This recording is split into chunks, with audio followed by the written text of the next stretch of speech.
Hi and welcome to Whisky Shared. You're watching my review of Roe Co Blended Irish Whiskey.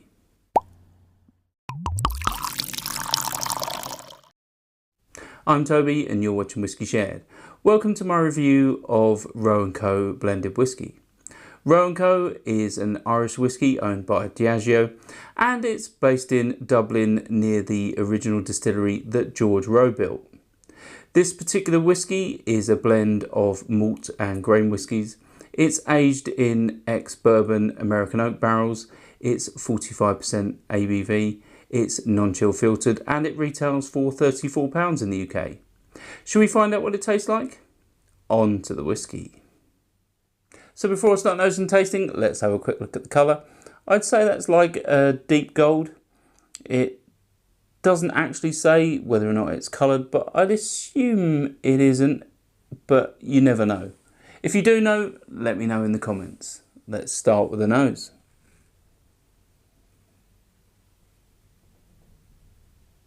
Right, so the first thing I get with this is like a vanilla sweetness. There's some pepper in there. There's poached pears. There's a little bit of spiced apple. There's also some acetone, like nail polish remover. And there's also some nuttiness. Let's move on to the palate.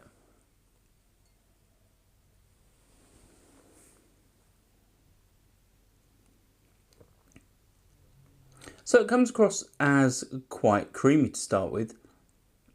It's definitely got a nice mouthfeel. There's some vanilla sweetness which is coming through, and there's also some sort of raisins. There's definitely like a sherry note, but this being aged in ex-bourbon barrels, then I'd assume it doesn't have that, but definitely get sort of that sort of dark fruit note, which is really quite interesting. Let's have another sip.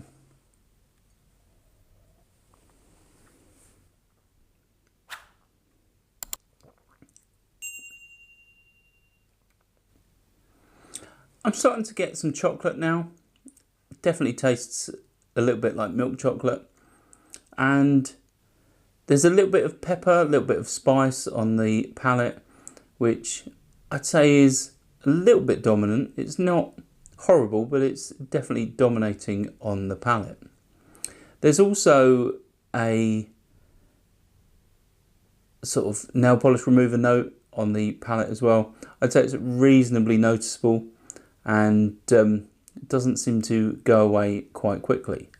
Let's have one final sip.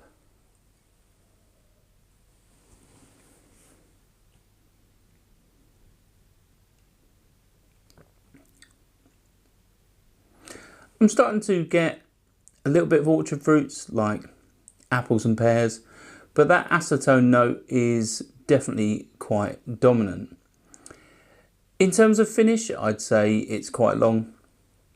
There's some sweetness from like caramel and like toffee apples.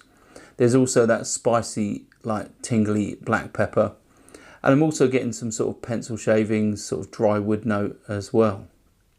In terms of value, well, this retails for £34 in the UK.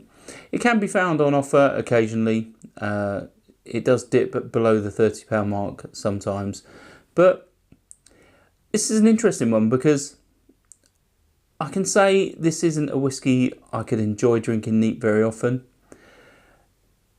I'd say it's a little bit too spicy for my palate. There's a little bit too much acetone. So I'd suggest there's maybe quite a high grain content in this.